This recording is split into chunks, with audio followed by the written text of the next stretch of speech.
حضرت مریم علیہ السلام کی شخصیت اسلامی تاریخ میں ایک اہم اور عظیم مقام رکھتی ہے۔ قرآن مجید میں اللہ تعالیٰ نے آپ کا تذکرہ کیا ہے اور آپ کو تمام عورتوں میں سے افضل قرار دیا ہے۔ حضرت مریم کی زندگی ایک ایسا نمونہ ہے جو ہمیں ایمان، صبر، تقوی اور اللہ کے حکم پر عمل کرنے کی تعلیم دیتی ہے۔ آپ کی داستان میں اللہ کی قدرت اور کرم کی بے شمار نشانیاں موجود ہیں جو مسلمانوں کے لیے سبق آموز ہیں۔ حضرت مریم کی ولادت اور زندگی کا آغاز بھی ایک معجزہ تھا۔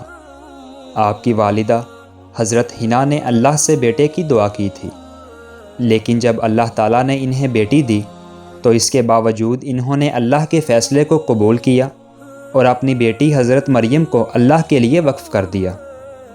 قرآن مجید کی سورۃ آل عمران میں اللہ تعالیٰ نے حضرت مریم کی والدہ حضرت حنا کی دعا کا ذکر کچھ یوں کیا ہے: اے میرے رب، میں نے اپنی اولاد کو جو میرے پیٹ میں ہے تیرے لیے وقف کر دیا۔ حضرت مریم کی پرورش بنی اسرائیل میں ہوئی اور اللہ تعالیٰ نے انہیں اپنی خصوصی حفاظت میں رکھا اور ان کے رزق کی فراہمی کے لیے بے موسم پھل عطا کیے۔ حضرت زکریا علیہ السلام جو آپ کے سرپرست تھے، ان پھلوں کو دیکھ کر حیرت زدہ ہوئے اور پوچھا: اے مریم، یہ پھل کہاں سے آئے ہیں؟ حضرت مریم نے جواب دیا: یہ میرے اللہ کی طرف سے آئے ہیں۔ یہ واقعہ حضرت مریم کی پاکیزگی اور اللہ کے انعامات کی گمازی کرتا ہے۔ حضرت مریم کی زندگی کا سب سے اہم اور عظیم معجزہ حضرت عیسیٰ کی ولادت ہے۔ ایک دن حضرت جبریل اللہ کے حکم سے حضرت مریم کے پاس آئے اور انہیں حضرت عیسیٰ کی جنم کی خوشخبری دی۔ حضرت مریم نے اللہ کے فیصلے پر ایمان رکھتے ہوئے اس معجزے کو قبول کیا، حالانکہ اس وقت وہ نہ تو شادی شدہ تھی اور نہ ہی انہوں نے کسی انسان سے تعلق بنایا تھا۔ قرآن مجید کی سورۃ آل عمران میں اللہ تعالیٰ نے اس واقعے کو کچھ یوں بیان کیا ہے: پھر ہم نے اپنی روح یعنی جبریل کو ان کے پاس بھیجا اور وہ ان کے سامنے ایک کامل انسان کی شکل میں ظاہر ہوا۔ حضرت مریم نے جب حضرت جبریل کو انسانی شکل میں دیکھا تو وہ خوف زدہ ہو گئیں اور اللہ کی پناہ مانگی۔ حضرت جبریل نے فرمایا: میں تو تمہارے رب کا بھیجا ہوا ہوں تاکہ تمہیں ایک پاکیزہ بچہ دوں۔ حضرت مریم نے حیرت سے پوچھا: میرے ہاں بچہ کیسے ہو سکتا ہے حالانکہ مجھے کسی نے بھی نہیں چھوا؟ حضرت جبریل نے جواب دیا: یہ اللہ کا فیصلہ ہے اور یہ اللہ کے لیے بہت ہی آسان ہے۔ اللہ کی قدرت سے حضرت مریم کی شکایت کے بعد حضرت عیسیٰ کی ولادت ہوئی، جو ایک معجزہ تھا اور اس کے ذریعے اللہ تعالیٰ نے اپنی عظمت کو ظاہر کیا۔ جب حضرت مریم اپنے بیٹے حضرت عیسیٰ کو لے کر اپنی قوم کے پاس آئیں تو لوگوں نے آپ پر الزامات لگانے کی کوشش کی کہ آپ نے بغیر شادی کے بچے کو کیسے جنم دیا ہے۔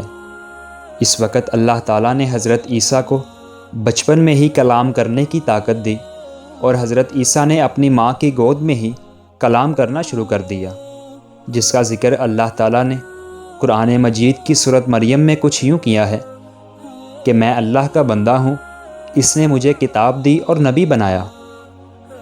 یہ معجزہ حضرت مریم کی پاکیزگی، ایمان اور اللہ کی مدد کا واضح نشان تھا۔ حضرت عیسیٰ کے اس کلام نے حضرت مریم کے کردار کی صفائی کو اجاگر کیا اور قوم کے الزامات کو رد کیا۔ حضرت مریم کی فضیلت اور مقام پر بہت ساری احادیث ملتی ہیں جن میں آپ کی بلند روحانیت اور اللہ کے ساتھ گہرے تعلق کی شہادت دی گئی ہے۔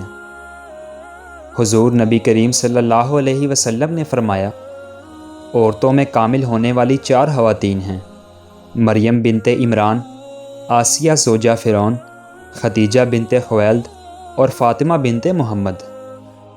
یہ حدیث حضرت مریم کی عظمت کو واضح کرتی ہے کہ آپ تمام خواتین میں سب سے کامل تھیں۔ ایک اور حدیث میں آپ نے فرمایا: ہر بچہ پیدا ہونے پر شیطان کے چھونے سے چیختا ہے، مگر مریم اور ان کے بیٹے کو اللہ نے محفوظ رکھا۔ نبی صلی اللہ علیہ وسلم نے حضرت مریم کی پاکیزگی اور تقوی کے بارے میں فرمایا: مریم کی پاکیزگی اور بندگی رہتی دنیا تک ایک مثال کے طور پر پیش کی جائے گی۔ یہ تمام احادیث حضرت مریم کی روحانیت اور اللہ کی رضا کے لیے ان کی زندگی کے اہم پہلوؤں کو اجاگر کرتی ہیں۔ حضرت مریم کی وفات کے وقت اللہ نے انہیں اپنے پاس بلا لیا۔ حضرت عیسیٰ نے اپنی والدہ کی وفات کے بعد ان کی تدفین کا انتظام کیا۔ حضرت مریم کا مقام نہ صرف دنیا میں بلند تھا بلکہ آخرت میں بھی اللہ نے انہیں بہت عظمت دی۔ قرآن میں اللہ تعالیٰ نے انہیں تمام عورتوں کی سردار اور سب سے پاکیزہ خاتون کے طور پر ذکر کیا ہے۔ حضرت مریم کی زندگی ایک روشن مثال ہے جو ہمیں سکھاتی ہے کہ اللہ کی رضا کے لیے صبر، ایمان اور یقین کی ضرورت ہوتی ہے۔